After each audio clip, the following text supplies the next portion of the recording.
जय श्री राधे कृष्ण। सच्चिदानंद रूपाय विश्व उत्पत्त्यादि हेतुवे तापत्रय विनाशाय श्री कृष्णाय वयं नुमः। सच्चिदानंद स्वरूप भगवान श्री कृष्ण को हम नमस्कार करते हैं, जो जगत की उत्पत्ति, स्थिति और विनाश के हेतु तथा आध्यात्मिक, अधिदैविक और अधिभौतिक तीनों प्रकार के तापों का नाश करने वाले हैं। नैमिषारण्य क्षेत्र में सूत जी शौनक जी को श्रीमद्भागवत कथा की महिमा बताते हैं। एतस्माद् परं किंचिन्मनः शुद्धयेन विद्यते जन्मांतरे भवेत् पुण्यम ततः भागवतम लभेत। अर्थात मन की शुद्धि के लिए इससे बढ़कर कोई साधन नहीं है। जब मनुष्य के जन्म जन्मांतर का पुण्य उदय होता है, तभी उसे भगवत शास्त्र की प्राप्ति होती है।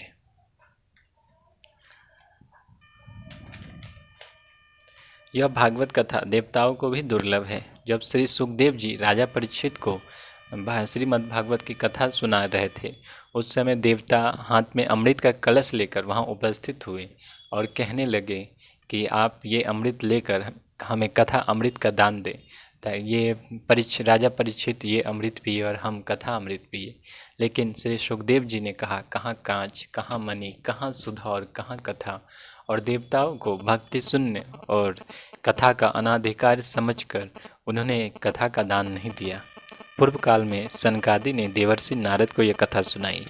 सूत जी शौनक जी को इस घटना के विषय में बताते हैं कि एक समय नारद जी कई तीर्थों का भ्रमण करते हुए पुष्कर, काशी, गोदावरी, हरिद्वार, कुरुक्षेत्र, श्रीरंग और सेतुबंध आदि कई तीर्थों का भ्रमण करते हुए पृथ्वी पर विचर रहे थे, लेकिन उन्हें शांति नहीं मिली। फिर वे वृंदावन धाम आ पहुँचे, जहाँ उन्होंने देखा कि एक सुंदर स्त्री खिन्न मन से बैठी है। उसके सामने दो वृद्ध अचेत पड़े हुए हैं। कई स्त्रियां उसकी सेवा कर रही हैं। वह स्त्री अपने रक्षक को दसों दिशाओं में ढूंढ रही है।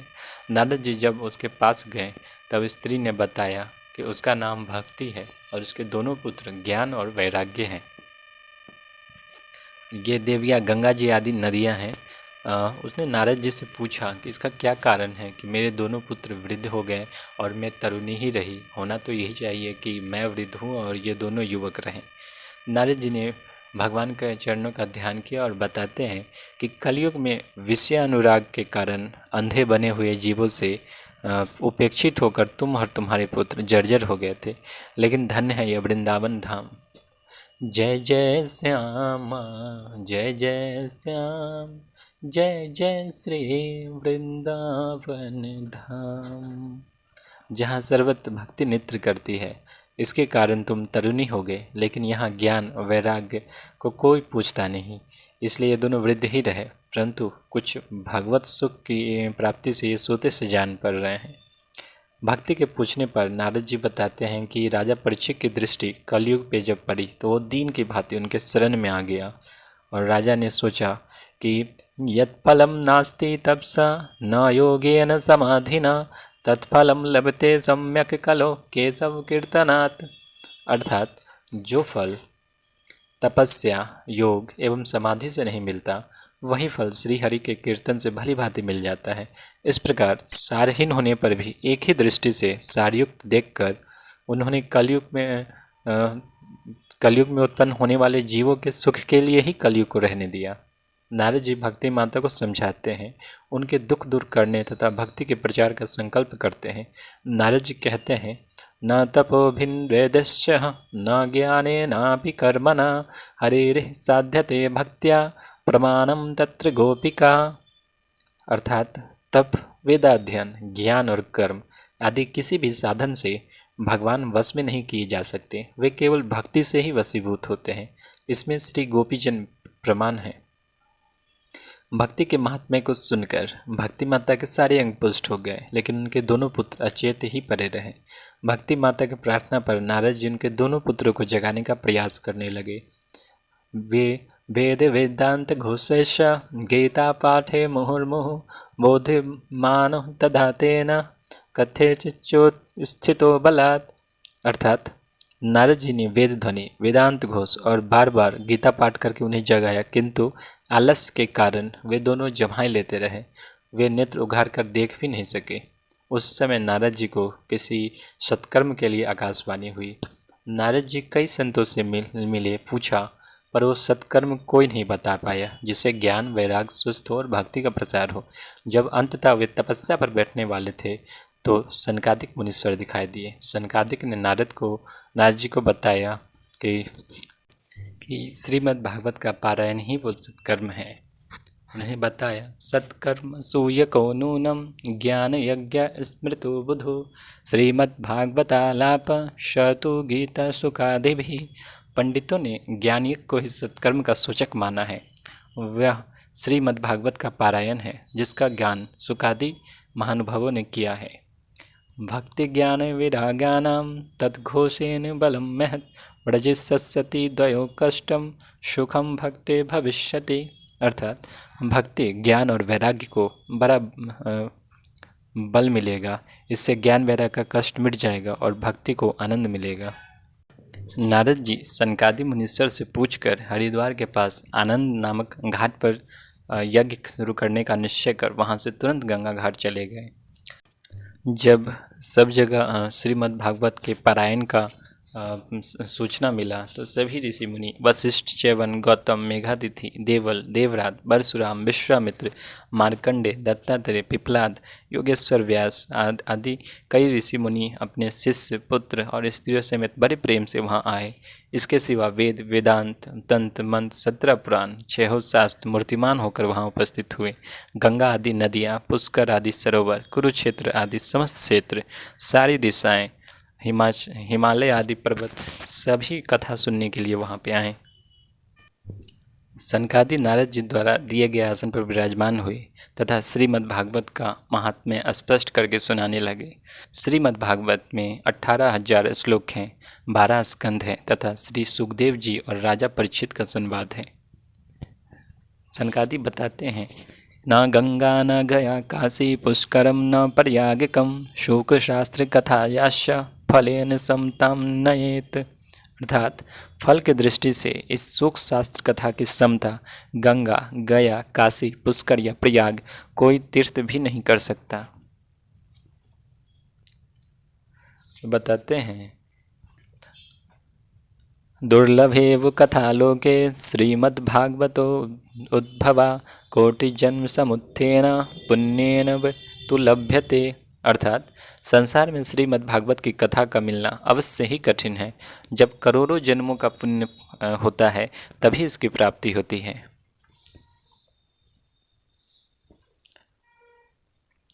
यज्ञाद गर्जति सप्ताह सप्ताहो गर्जति व्रतात् तपसो गर्जति प्रोच्ये तीर्थन्य नित्यम ही गर्जति। अर्थात सप्ताह श्रवण यज्ञ से बढ़कर है, व्रत से बढ़कर है, तप से कहीं बढ़कर है, तीर्थ सेवन से तो सदा ही बड़ा है, योग से बढ़कर है, यहाँ तक कि ध्यान और ज्ञान से भी बढ़कर है। अजी इसकी विशेषता का कहाँ तक वर्णन करे, यह तो सभी से बढ़ चढ़कर है। सौनक जी के पूछने पर सूत जी बताते हैं कि जब भगवान श्री कृष्ण इस धराधाम को छोड़कर अपने नित्य धाम को जाने लगे तब उनके मुखार बिंदु से एकादश स्कंद का ज्ञानोपदेश सुनने के बाद भी उद्धव जी ने उनसे पूछा कि आने वाले समय में घोर कलयुग में फिर से दुष्ट प्रकट हो जाएंगे और उनके संसर्ग से जब अनेकों सत्पुरुष भी उग्र प्रकृति के हो जाएंगे तब उनके भार से दबकर यह गौरूपनी पृथ्वी किसकी शरण में जाएगी। कलयुग में हे कमल नयन, मुझे आपको छोड़कर इसकी रक्षा करने वाला कोई दूसरा नहीं दिखाई देता। उद्धव जी ने भगवान के सामने अपनी सारी चिंता व्यक्त की। तब भगवान श्री कृष्ण ने अपनी सारी शक्ति भागवत में रख दी। वे अंतर्ध्यान होकर इस भागवत समुद्र में प्रवेश कर गए। इसलिए यह भगवान की साक्षात शब्दमयी मूर्ति है। इसके सेवन, श्रवण, पाठ अथवा दर्शन से ही मनुष्य के सारे पाप नष्ट हो जाते हैं। सौनक जी बताते हैं,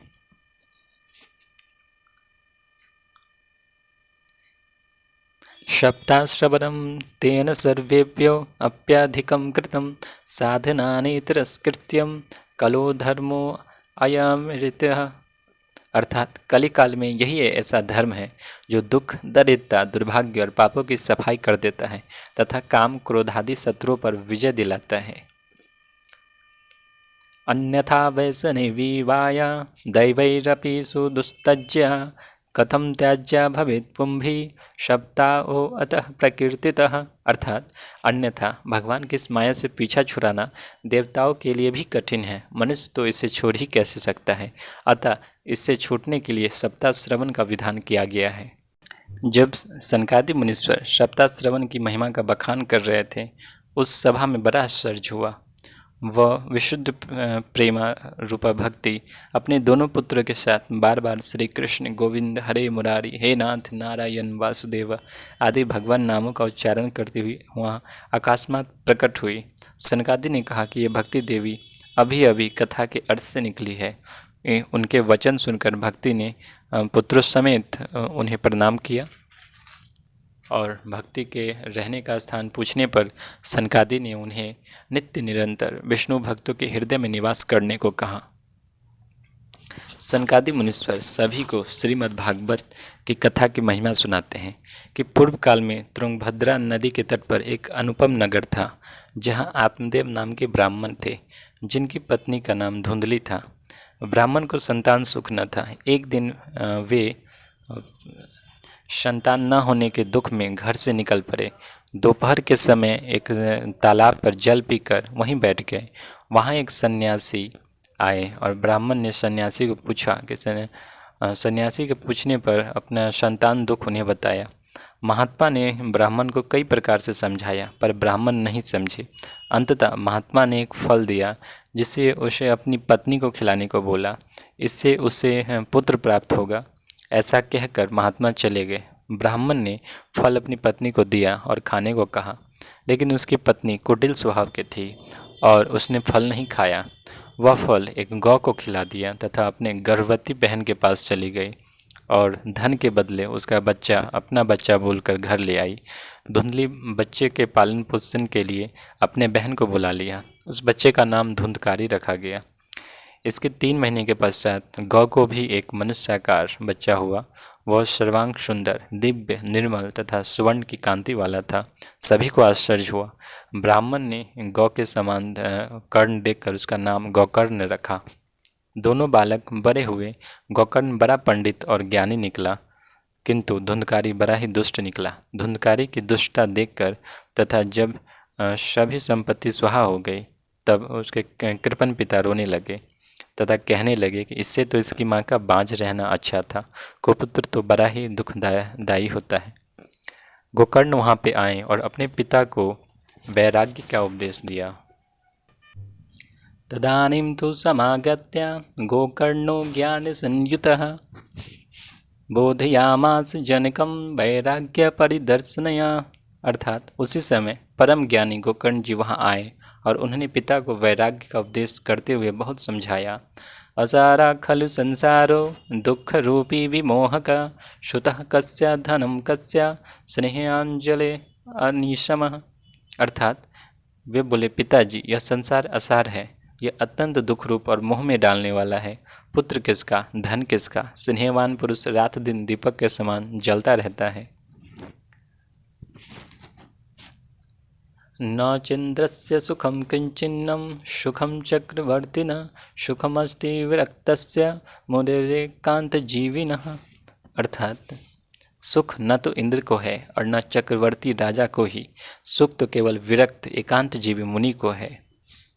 मुंचा ज्ञानम प्रजारूपम मोहतो नरके गतिः निपतिष्यति देहो अयम सर्वत्यक्ता वनम व्रजः। अर्थात यह मेरा पुत्र है, इस अज्ञान को छोड़ दीजिए। मोह से नरक की प्राप्ति होती है। यह शरीर तो नष्ट होगा ही, इसलिए सब कुछ छोड़कर वन में चले जाइए।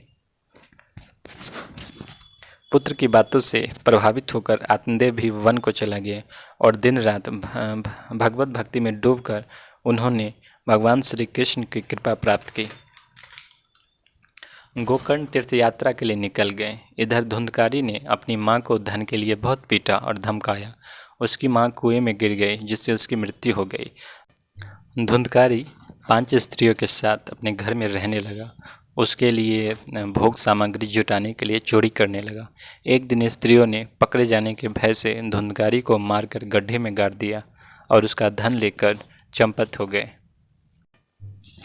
जब धुंधकारी की मुक्ति किसी प्रकार से संभव न हुई तो गोकर्ण ने सूर्यदेव के बताने पर श्रीमद् भागवत का सप्ताहपारायण किया, जिससे धुंधकारी की मुक्ति हुई। नैमिसारण्य क्षेत्र में सूत जी और सनकादि ऋषियों का संवाद हुआ। वहाँ सूत जी ने श्रीमद् भागवत पुराण का महत्व बताया और भगवान के अवतारों का वर्णन किया। भगवान के पहले अवतार विराट पुरुष, इसके बाद कौमार सर्ग में शनक, सनंदन, सनातन और सनत कुमार, ब्रह्मा अवतार, देवर्षि नारद अवतार, नर नारायण अवतार, कपिल अवतार, दत्तात्रेय अवतार, यज्ञ रूप आकृति से राजा नाभि की पत्नी से ऋषभदेव अवतार, पृथु ऋषियों की प्रार्थना पर चाक्षुष मनवंतर में मत्स्य अवतार, कच्छप अवतार, धन्वंतरी अवतार, मोहिनी अवतार, नरसिंह रूप अवतार, वामन अवतार, परशुराम अवतार, सत्यवती और व्यास अवतार, राम अवतार और स्वयं बलराम और श्री कृष्ण बुद्धावतार, विष्णु यश ब्राह्मण के रूप में, यहाँ कल के रूप में। सौनकादि के पूछने पर सूत जी बताते हैं कि द्वापर में सत्यवती के पुत्र के रूप में भगवान के कला अवतार योगीराज व्यास जी का जन्म हुआ और देवर्षि नारद जी की प्रेरणा से उन्होंने भगवान के गुणों और प्रेममयी लीलाओं के वर्णन के लिए श्रीमद् भागवत की रचना की। नारद जी ने उनसे कहा, त्यक्त्वा स्वधर्मचरणा अम्बुजं हरे भजन पक्वो अथाप्यते तत्तो यदि यत्र क्व वा भद्रं भूतमुष्यं किं को वार्थ आप्तो भजताम स्वधर्मतः। अर्थात जो मनुष्य अपने धर्म का परित्याग करके भगवान के चरण कमलों का भजन सेवन करता है, भजन परिपक्व हो जाने पर तो बात ही क्या, यदि इससे पूर्व भी उसका भजन छूट जाए तो क्या कहीं भी उसका कोई अमंगल हो सकता है। परंतु जो भगवान का भजन नहीं करते और केवल स्वधर्म का पालन करते हैं, उन्हें कौन सा लाभ मिलता है। नारद जी व्यास जी को अपने पूर्व जन्म के संबंध में बताते हैं कि वे वेदवादी ब्राह्मणों के दासी के पुत्र थे और बचपन में ही ब्राह्मणों की सेवा में नियुक्त कर दिए गए थे। उनकी अनुमति से वे उनके बर्तनों में लगा प्रसाद खा लिया करते थे। इससे उनके सारे पाप धुल गए। महात्माओं के सत्संग से प्रतिदिन उन्हें भगवान श्री कृष्ण की मनोहर कथाएं सुनने को मिलती थी। श्रद्धापूर्वक एक एक पद श्रवण करते उनमें उनकी रुचि हो गई। मुनियों ने श्री हरि का निर्मल यश का संकीर्तन करते वे प्रेम से प्रत्येक बात सुनते जाते और महात्माओं ने नारद जी को जाते समय गुह्यतम ज्ञान दिया, जिसका उपदेश स्वयं भगवान ने उन्हें दिया था, अपने श्रीमुख से दिया था। नारद जी कहते हैं,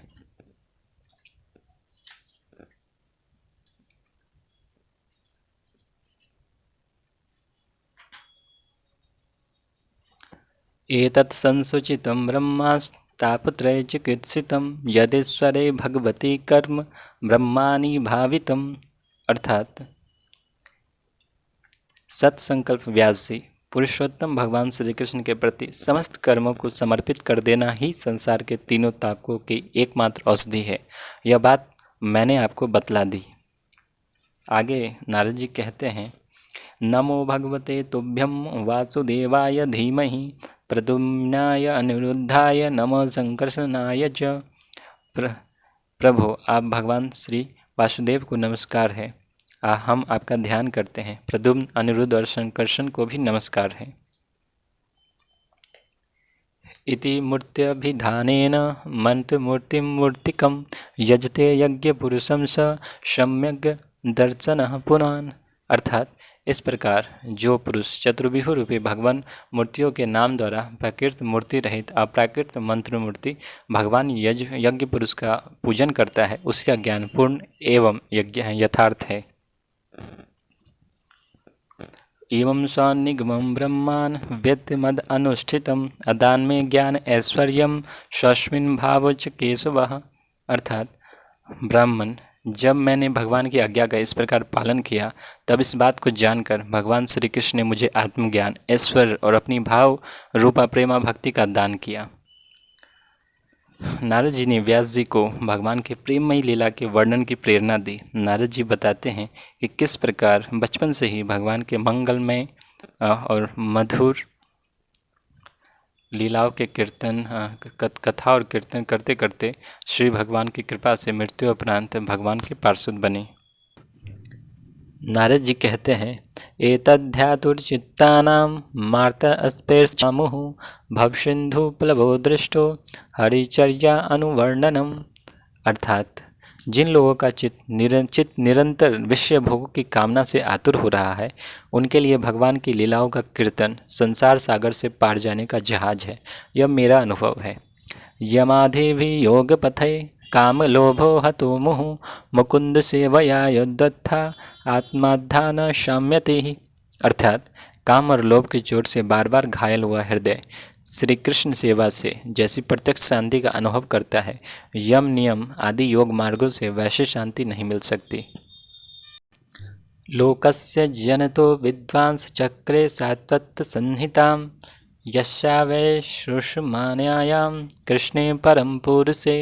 अर्थात इसके श्रवण मात्र से पुरुषोत्तम भगवान श्री कृष्ण के प्रति परम प्रेममयी भक्ति हो जाती है, जिससे जीव के शोक मोह और भय नष्ट हो जाते हैं। इस भागवत संहिता का निर्माण और पुनरावृत्ति करके इसे अपने निवृत्तिपरायण पुत्र श्री सुखदेव जी को पढ़ाया। आगे कथा हम लोग अगले वीडियो में सुनेंगे। जय श्री राधे कृष्ण।